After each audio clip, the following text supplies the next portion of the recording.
The scout ship fell through the purple sky like a dying star.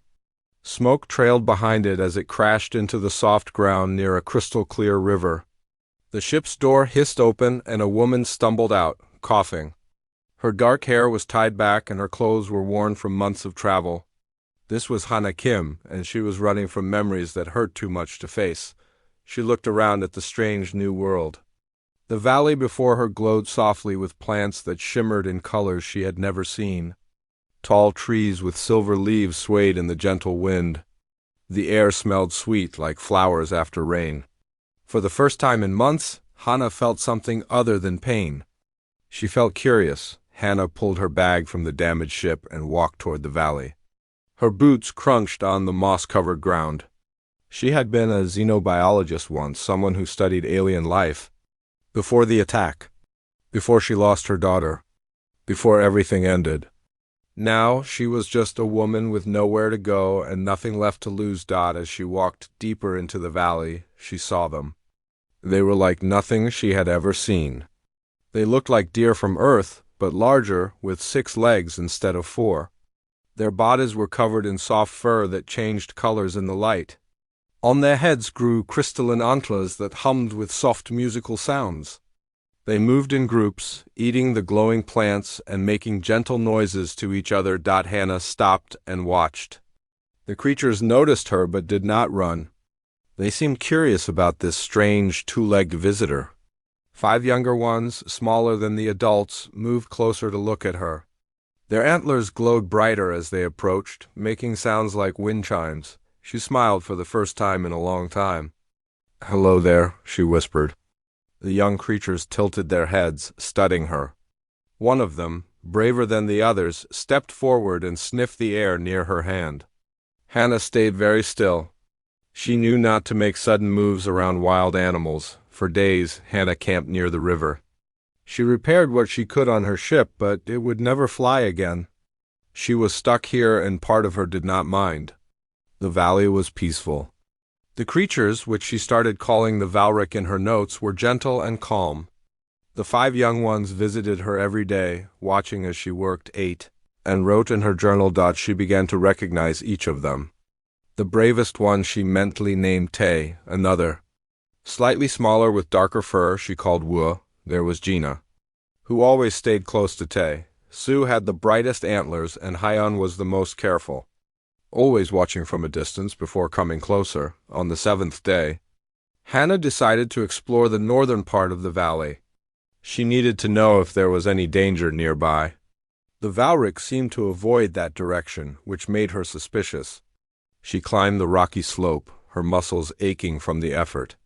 When she reached the top, she saw something that made her blood run cold. Machines, huge metal structures dug into the mountainside, pulling out rocks and minerals. Automated extractors worked day and night, their drills screaming into the earth. Hana recognized them immediately. This was a mining operation and an illegal one. No permits, no environmental controls, no care for the planet or its inhabitants. She pulled out her scanner and checked the readings. Her worst fears were confirmed. The mining runoff was poisoning the water that flowed down into the valley. The same water the Valric drank. The same water that fed the glowing plants they ate. This explained why some of the adult Valric she had seen looked sick and weak. Anger burned in Hana's chest. She had seen this before on other worlds. Corporations came, took what they wanted, and left destruction behind. They did not care about the native life. They only cared about profit. As she watched the machines work, she heard sounds behind her. Turning quickly, she saw the 5 young Valric climbing up the slope toward the mining site. Their curiosity had led them here, following her scent. They did not understand the danger. No, Hana shouted, running toward them. Automated turrets on the mining perimeter began to activate, their sensors detecting movement. Red targeting beams swept across the rocks, searching for intruders. The Valric kept walking forward, their antlers humming with confusion. Hana reached them just as the turrets locked on. She threw herself in front of the young creatures, waving her arms. "Stop! Go back!" The turrets recognized her as human and paused, programmed not to shoot humans without verification. It gave her just enough time. She grabbed Tay by his crystalline antlers and pulled. The young Valric resisted at first, not understanding. Hannah pulled harder, her heart pounding. "Move, now!" Something in her voice made them understand. They turned and ran back down the slope with Hannah pushing them forward. The turrets did not fire, but warning sirens blared across the mining site. Hannah knew what that meant. Someone, somewhere, had been alerted. Someone would come to check on the disturbance. She and the Valric needed to get far away, fast. They reached the bottom of the slope and ran back to the valley. The 5 young creatures stayed close to Hannah, their antlers dimmed with fear. When they finally stopped near her camp, Hannah collapsed onto the ground, breathing hard. The Valric gathered around her, making soft, worried sounds. Hannah looked up at them, at their innocent faces and gentle eyes, at their glowing antlers and beautiful colors. They had no weapons, no defenses. They did not even understand what danger was. And now, because of those machines, they were going to die slowly from poisoned water. She reached into her jacket and pulled out a small silver locket. Inside was a photo of a little girl with a bright smile. Her daughter, gone forever. Hannah had not been able to save her. She had been too far away, too late, too powerless, but maybe, just maybe, she could save someone this time. She closed the locket and looked at the 5 young Valric, watching her with trust in their strange, beautiful eyes. "I won't let them hurt you," she said quietly. "I promise." The Valric did not understand her words, but they understood her tone. Tay stepped forward and gently touched his nose to her hand. It was a gesture of trust, of friendship. Hannah Kim had come to this valley to hide from her past. Now she realized she had found something worth fighting for, something worth protecting, even if it cost her everything. 3 weeks passed, and the valley became Hannah's world. Every morning, the 5 young Valric came to her camp before the twin suns rose. They watched as she worked on strange devices pulled from her broken ship. Their antlers hummed with curiosity, creating soft music that echoed through the early morning air. Hannah had started teaching them without really planning to. At first it was simple things. She showed them which areas near the mining site were dangerous. She taught them to recognize the sound of the automated turrets powering up. She used stones and sticks to draw maps in the dirt, showing them safe paths and dangerous ones. Tay learned the fastest. He seemed to understand that the machines were a threat, even though he had never seen anything like them before. When Hannah made a warning sound, he would repeat it with his antlers, and the others would stop and listen. Gina stayed close to him always, her darker antlers glowing softly whenever Tay made discoveries. Wu was different. He learned by touching everything. Hannah had to pull him away from her tools more than once. But his curiosity meant he understood her devices better than the others. He learned which things made noise as warnings and which ones were safe to be near. Sue had the best memory. Hannah would show them something once, and Sue would remember it days later.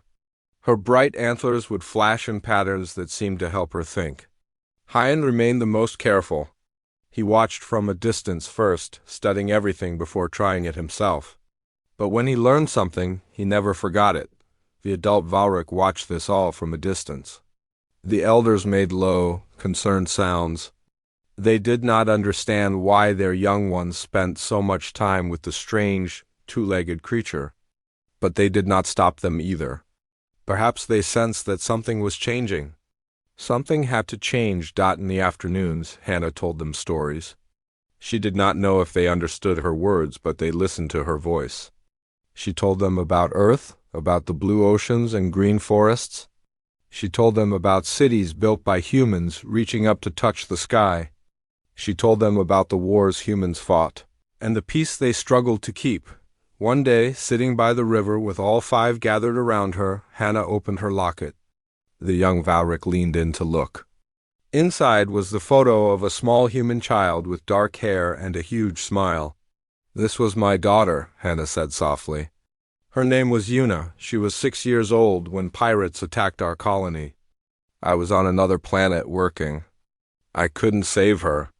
I couldn't protect her." Her voice broke. "I wasn't there. The Valric made soft, sad sounds. Somehow, they understood grief. Tay pressed his head against Hannah's shoulder.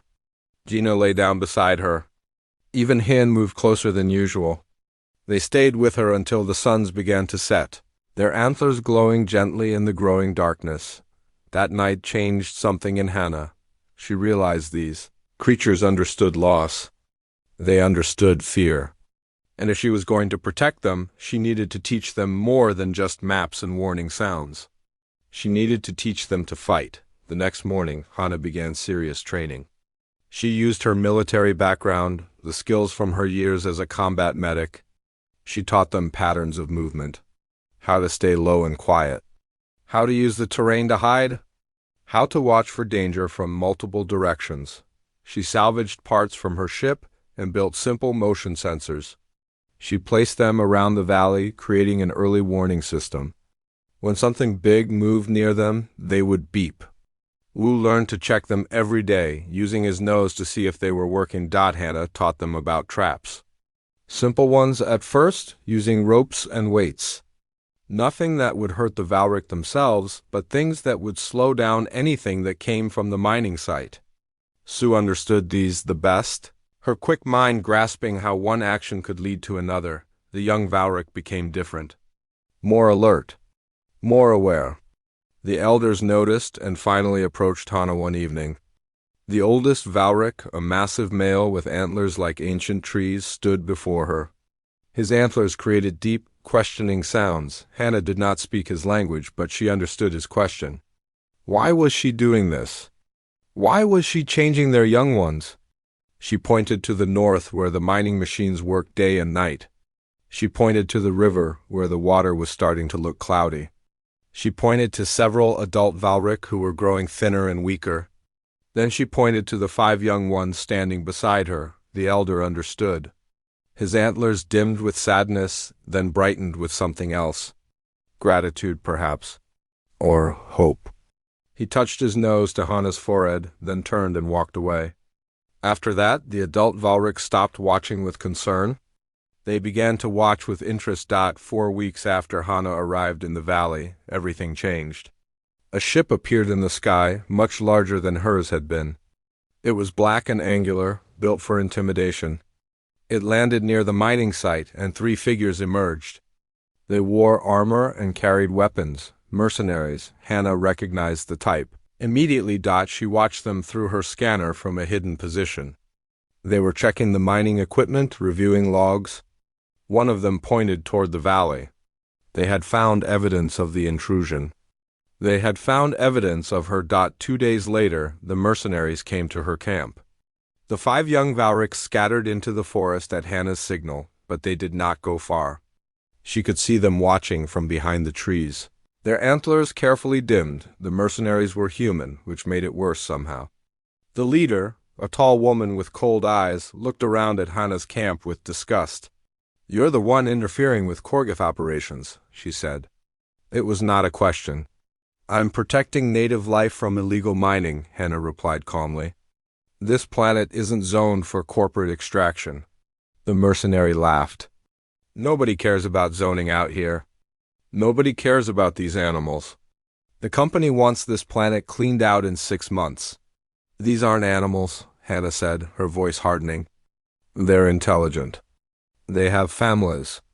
They have a right to their own world." "They're in the way," the mercenary said. "And now, so are you.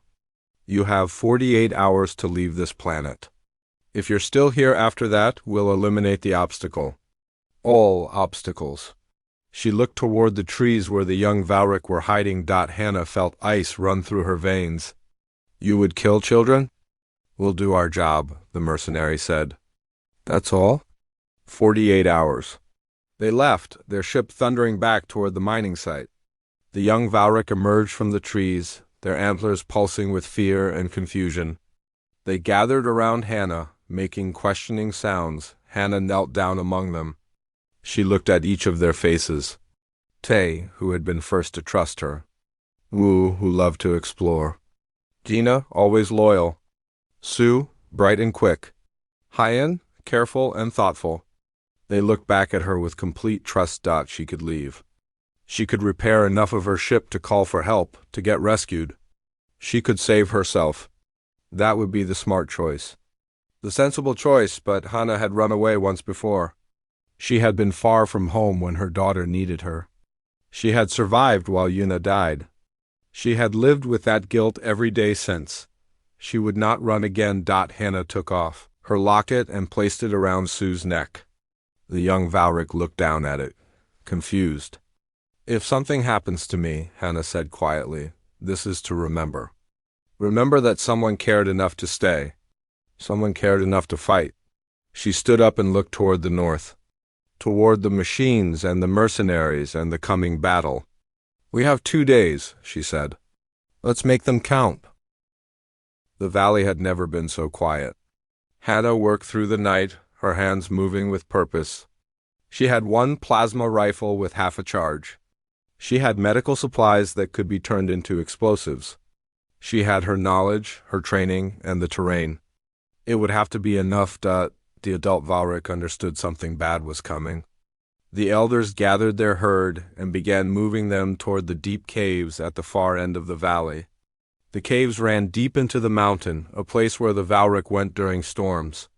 They would be safe there, hidden from whatever was about to happen, but the 5 young ones refused to go. Tay stood firm when his mother tried to push him toward the caves. He made a sound with his antlers that Hana had taught him. The danger sound. But he was not running from it. He was staying to face it. Gina stood beside him, as she always did. Wu, Su, and Hyan formed a line with them. They were terrified. Hana could see their legs shaking, could hear the frightened tones in their antler songs. But they would not leave her. You need to go, Hana said, knowing they would not understand all her words but hoping they would understand her tone. Please, I can't do this if I'm worried about you. Tay walked up to her and touched his nose to her hand. The same gesture he had made that first day, trust, friendship. He was not leaving. Hana felt tears in her eyes, but she blinked them away. All right, she said. All right. But you stay behind me. You stay hidden. Understand? She pointed to thick bush near her position. There, you stay there? She had chosen her battlefield carefully. A narrow pass where the valley met the rocky slope leading up to the mining site. The mercenaries would have to come through here. The rocks gave her cover and high positions. The pass created a bottleneck. It was the best chance she had. Hana placed her homemade explosives along the path, buried under loose stones. She rigged tripwires using nearly invisible medical thread. She positioned her rifle where she could move between 3 different firing positions. She had maybe 12 shots before the charge ran out. The young Valric watched her work. Sue still wore the locket around her neck, the silver catching the light of the twin suns. Hana had tried to take it back to keep it safe, but Sue had moved away. She wanted to keep it. Maybe she understood what it meant. 40-8 hours passed like a countdown to the end of the world. They came at dawn. Hana saw them through her scanner before she saw them with her eyes. 12 mercenaries in full combat armor. 2 small mechs, walking machines with heavy weapons. This was not just a cleanup job. This was an execution. The lead mercenary's voice boomed across the valley through a speaker. Last chance, interference. Walk away now. Hana did not answer. She steadied her breathing like she had been taught years ago in combat training. She waited. Patience was a weapon too. The mercenaries entered the pass. They moved in formation, professional and cautious. They knew she was here somewhere. They just did not know where. The first explosive went off when the lead mech stepped on the buried pressure plate. The explosion was not big enough to destroy the mech, but it damaged 1 leg and sent 3 mercenaries flying backward. Chaos erupted in the pass. Hana fired from her first position. 1 shot, 2 shots, 3. Her aim was perfect. 3 mercenaries went down. She moved immediately, running to her second position before return fire could find her. Plasma bolts burned the air where she had been. The young Valric made frightened sounds from their hiding place, but they stayed hidden like she had taught them. Good, stay hidden. Stay safe. The battle became a nightmare of sound and fire. Hannah used every trick she knew. She fired from unexpected angles. She detonated her traps when the mercenaries thought they were safe. She moved like a ghost through terrain she had studied for weeks, but there were 12 of them and 2 mechs. And there was only one of her. An hour into the fight, she was down to 3 shots in her rifle. She had killed 4 mercenaries and disabled 1 mech, but the others were getting closer, learning her patterns. Her left arm was burned from a near miss with a plasma bolt. Her leg was cut from sliding behind a rock. She was bleeding and tired and running out of options. She fell back to her final position, near where the young Valric were hiding. This was it. This was where she would make her last stand. She had 1 explosive left, a big one, hidden near the mining site's main support structure. If she could lure them close enough, if she could detonate it at the right moment, she could bring down the whole operation. But she would have to be close. Very close. The remaining mercenaries advanced. 7 of them and 1 damaged mech. Their commander's voice rang out. "Give up, you can't win this." Hannah looked at her rifle. 3 shots. She looked at the detonator in her hand. She looked at the bush where 5 young creatures were hiding, creatures who had trusted her, who had stayed with her even when they should have run. She made her decision. "I already won," she said quietly. "I gave them a chance. That's all that matters." She stepped out from cover and fired her last 3 shots. Each one hit a mercenary. Then she ran. Not away from the enemy, but toward them. She ran toward the mining site, drawing them after her. They shouted and fired, plasma bolts burning the air around her. A bolt hit her in the back. She stumbled but kept running. Another hit her leg. She fell, rolled, got back up. Pain screamed through her body, but she kept moving. Just a little further, just a little more. Behind her, she heard sounds that made her heart stop. The 5 young Valric had broken from their hiding place. They were running after her, their antlers blazing with light, making sounds she had never heard before. War cries. Battle songs. They were trying to help her. "No." Hannah screamed. "Go back." A mercenary turned his weapon toward Tay, toward the young Valric who had first trusted her, toward the innocent creature who only wanted to protect his friend. Hannah changed direction. She threw herself between the mercenary and the young Valric, her body a shield. The plasma bolt hit her in the chest. She felt no pain at first, just heat and force and the sense of falling. She hit the ground hard. Her vision blurred. She could see the young Valric gathered around her, their antlers glowing so bright it hurt to look at. She could hear them making desperate sounds. She could feel Tay's nose against her face. The mercenaries were almost on top of them now. Almost close enough. With the last of her strength, Hannah pressed the detonator. The explosion was enormous. The mining site's main structure collapsed in a cascade of metal and stone. The blast wave knocked the mercenaries and the remaining mech backward like toys. Fire and debris filled the air. When the dust settled, the mining operation was destroyed. The mercenaries who survived were retreating, dragging their wounded. Hannah could barely see anymore. She could barely breathe, but she could feel the 5 young Valric around her, safe. She had done it. She had protected them. Tay gently took the locket from Sue and placed it around his own neck. Hannah tried to smile. She reached out with a shaking hand and touched each of them. "Tay, Wu, Gina, Sue, Hyan," her voice was barely a whisper. "Live well," she said. "Remember, someone cared. Someone stayed. The last thing she saw was their antlers glowing like stars in the morning light.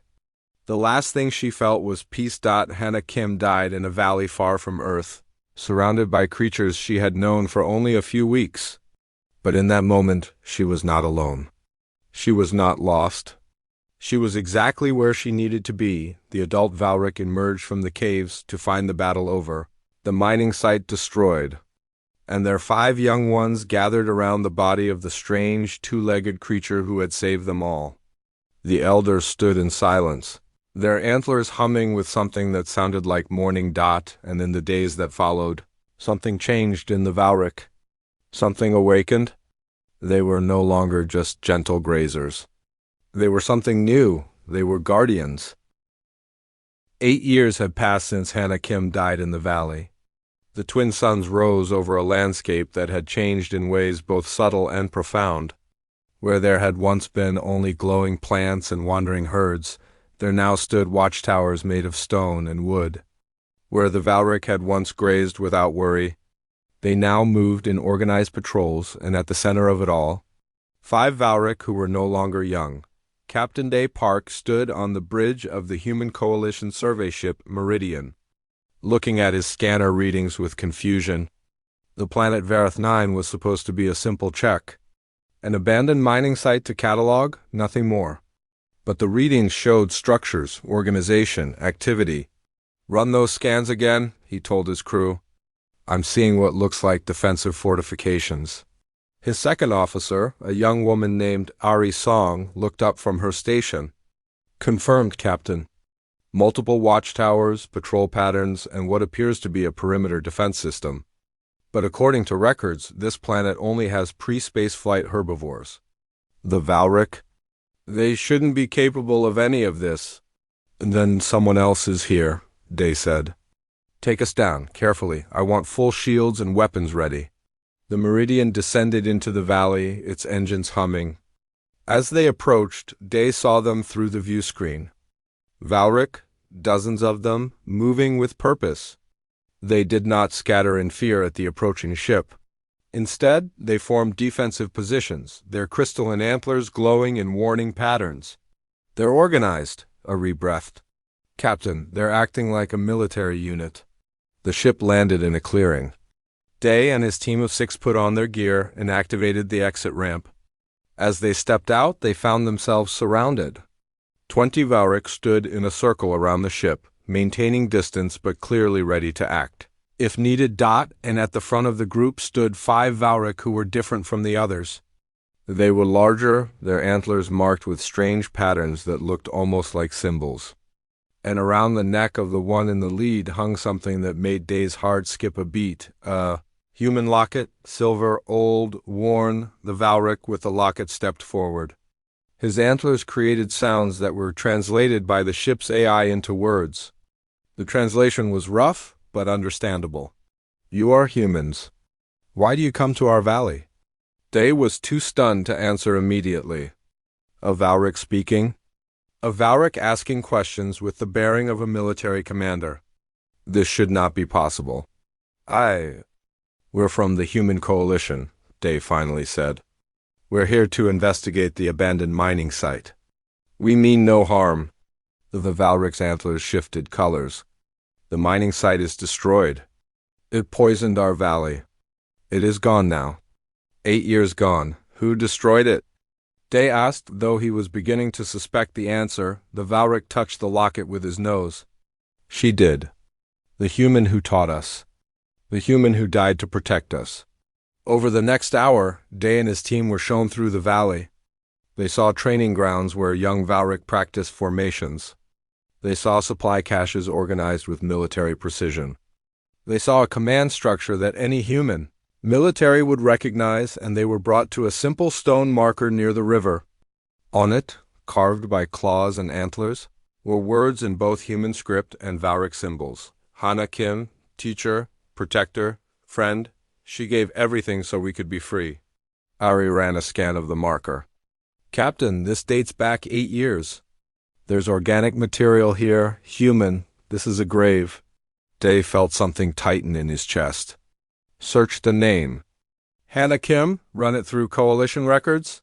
Minutes later, Ari looked up from her portable terminal, her face pale.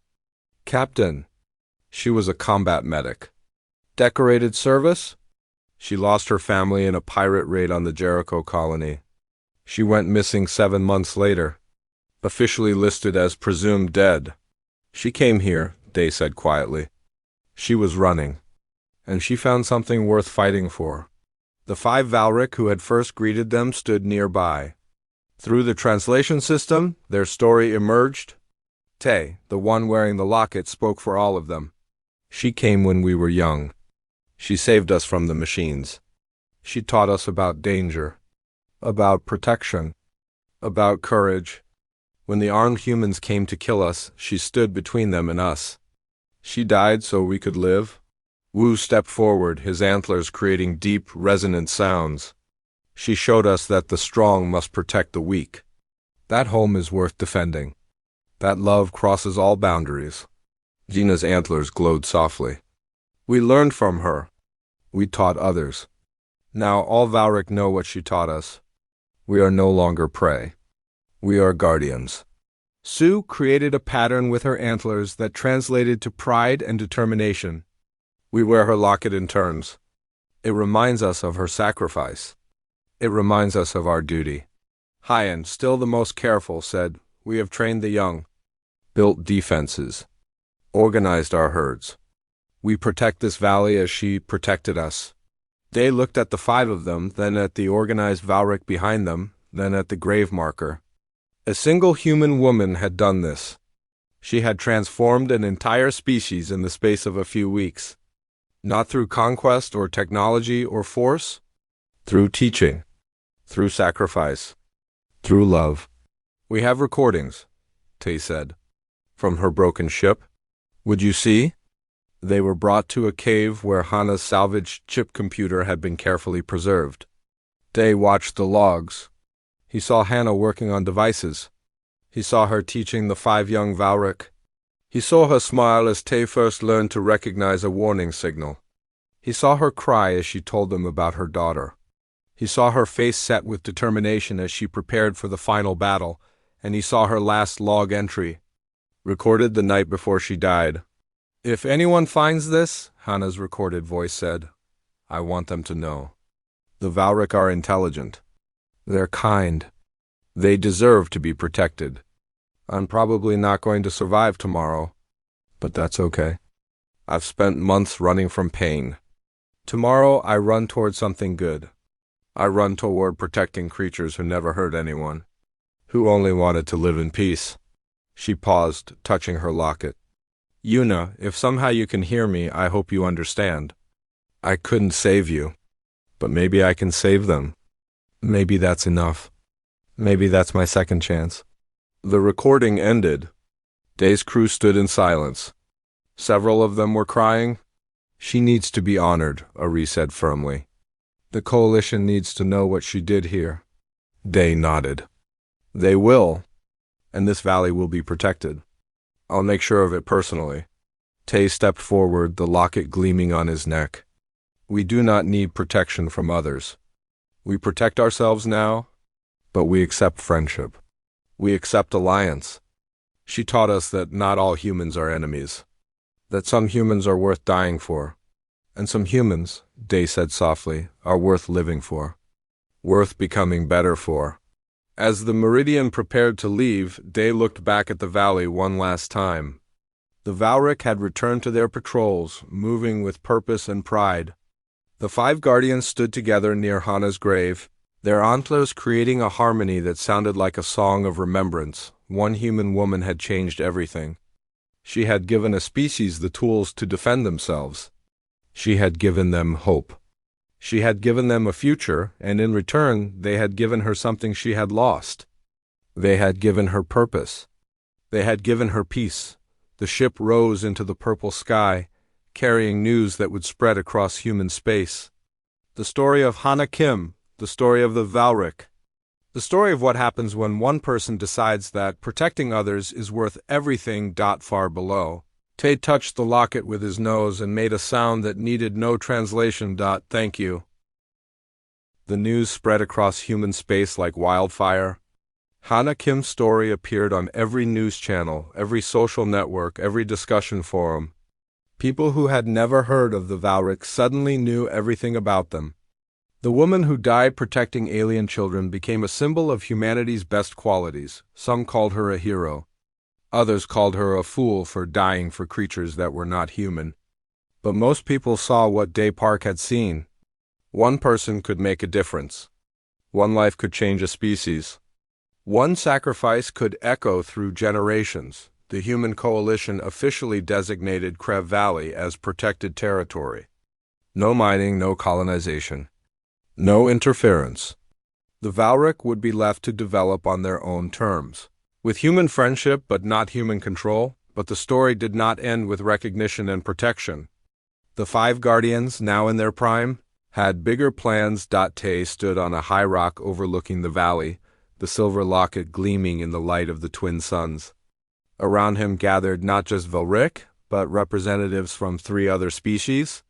Small, nervous creatures called the Piaim who had been driven from their homes by corporate expansion. Tall, gentle beings called the Horith whose forests were being burned for farmland. And the Kellen, ocean dwellers whose waters were being poisoned by industrial waste. Through translators, Tay spoke. His antlers created patterns of light and sound that carried weight and authority. Hana Kim taught us that the strong must protect the weak. She taught us that home is worth defending. She taught us that love and duty cross all boundaries. What she gave to us, we must give to others. The gathered species listened with hope and fear in equal measure. Wu stepped forward, his antlers creating deep, resonant sounds. We cannot make you into warriors. That is not who you are. But we can teach you what she taught us. How to organize. How to defend. How to make your enemies think twice before attacking. Gina's voice was gentle but firm. We will send teachers to your worlds. Valric, who have trained since we were young. They will show you how to protect yourselves. Sue, whose bright antlers flashed with quick thoughts, said, We call this the Locket Guard, named for what she gave us. Name for what we must give you, protection, knowledge, hope. Hyan, always careful, added, We do not promise easy solutions. We do not promise magic. We promise only what Hannah promised us, that you will not face danger alone, that someone will stand with you. The other species accepted. Within months, young Valric traveled to distant worlds as teachers and advisors. They showed the Piaim how to create early warning systems. They taught the Horith how to organize defensive positions in their forests. They helped the Kellen understand patrol patterns and strategic thinking, but the Korgoth Syndicate had not forgotten. They had lost profits and reputation when their Vareth 9 operation was destroyed. They had lost mercenaries. They had lost face. And corporations do not forgive such things easily. 5 years after Daypark's visit, the Syndicate came back. Not with a dozen mercenaries this time. They came with a full military force. 200 soldiers. 15 combat mechs. Air support. They wanted revenge. They wanted to send a message. Nobody stops Korgoth operations. The Human Coalition offered military support. They sent ships and soldiers ready to defend the valley. But the Guardians refused. This is our test, Tay said, wearing the locket as he always did in times of crisis. If we cannot defend our own home, how can we teach others to defend theirs? Daypark, now an admiral, argued with them. This is different. This is a professional army. You'll be slaughtered. Maybe, Wu replied calmly. But Hana taught us that some things are worth dying for. Our home is one of them. The battle began at dawn. The Korgoth forces entered the valley with overwhelming confidence. They had superior weapons, superior numbers, superior technology. They expected to crush the Valric resistance in hours. They were wrong. The Valric did not meet them head-on. They used the terrain they had studied for years. They used traps and ambush. They used coordination and discipline. Every lesson Hannah had taught, every tactic she had shown, every principle she had lived by, the Valric put into practice. The 5 guardians led from the front. Tay directed movements with his antlers, creating light patterns that his forces understood instantly. Wu identified weak points in the enemy formation. Gina kept the defenders organized and calm. Sue adapted tactics on the fly as the situation changed. Hyan watched for dangers the others might miss. The battle raged for 3 days. The Korgoth forces were stunned. These were supposed to be simple herbivores. Instead, they faced an organized, disciplined, intelligent defense that anticipated their every move. On the 3rd day, the Korgoth commander realized they could not win. Not without destroying the entire valley, which would eliminate the resources they came for in the first place. He ordered a retreat. The Valric did not pursue. They did not seek revenge. They simply reclaimed their valley and returned to their posts. The wounded were cared for. The dead were honored. The defenses were repaired. Admiral Day Park landed his ship in the valley after the battle ended. He found the 5 guardians standing near Hana's grave marker, which had been damaged in the fighting but still stood. The locket hung around Wu's neck now, passed to him after Tay had been wounded in the fighting. "You won," Day said, respect clear in his voice. "You actually won." "We defended," Wu corrected gently. "Winning implies we wanted to conquer. We only wanted to protect. She would be proud," Day said. "She taught us everything we needed," Gina replied. "The rest we learned from each other." Years passed. The 5 guardians grew old. Their antlers became marked with age, their movements slower, but they trained hundreds of young Valric to take their places. The valley became a place of pilgrimage for species across that sector of space. Creatures who had been inspired by Hana's story came to see where it happened. The guardians welcomed them all. They shared their knowledge freely. They turned away no one who came seeking help to protect their homes. On a warm morning 20 years after Hana's death, the 5 guardians gathered at her grave one last time. They were ancient now by Valric standards. Their time was ending. The locket hung around Hyun's neck. Worn smooth by 2 decades of careful handling. Young Valric, the latest generation of guardians, stood nearby, waiting, learning, ready to carry on. Hyun, wearing the locket for what he knew would be the last time, spoke to the young ones. His antlers created patterns of light that were translated into words for the many species gathered to hear. A human came to our valley when she had nothing left to give. She gave everything anyway. She taught us that the strong exist to shelter the weak. That home is worth dying for. That love transcends species. Tay, his voice weak but steady, added, "We are Hana's shield. We are the guardians of Krev Valley. And we will never forget what she showed us." Wu's antlers glowed with warmth. Courage is not the absence of fear. It is choosing to stand anyway. Gina said softly, "Some humans take. Some humans destroy. But some humans give everything to protect those who cannot protect themselves. Remember this. Teach this." Sue, her bright mind still sharp, said, "The locket will pass to you now. Wear it with honor. Remember whose sacrifice it represents. And let it guide you to be worthy of that sacrifice." Hyun removed the locket carefully and placed it around the neck of a young Valric standing before him. The young one's antlers glowed with the weight of responsibility and honor. The 5 guardians lay down together near Hana's grave. Their antlers created one final harmony, a song that spoke of gratitude, of friendship, of a debt that could never truly be repaid but would never be forgotten. And in their last moments, they did not think of battles or strategies or defensive positions. They thought of a human woman who had sat with them by a river and told them stories of Earth, who had opened a locket and shown them a picture of a little girl with a bright smile, who had chosen to stay when she could have run, who had died so they could live. The 5 guardians passed peacefully. Together, their antlers fading like stars at dawn, they were buried beside Hana Kim, their teacher and friend. And on their grave marker, the new guardians carved words in human script and Valric symbols. Tay, Wu, Gina, Sue, Hyun, students of Hana Kim, guardians of Krev Valley. They learned to protect. They taught others to stand. Their legacy continues. The valley's bioluminescent plants glowed brighter that night, as if the valley itself was honoring those who had protected it. Human ships passing overhead dipped their wings in salute. Representatives from a dozen species came to pay respects, and the young guardians, wearing the locket in turns, stood watch over the valley as their predecessors had taught them. As Hana had taught them all. Far above, in human space, children learned about Hana Kim in their history classes.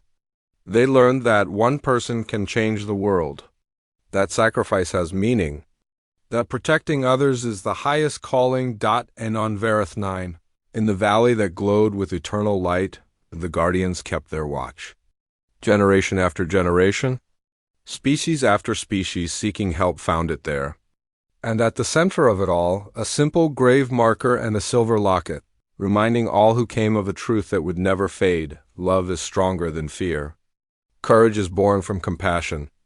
And sometimes the greatest legacy is not what we take from the world, but what we give to those who come after us.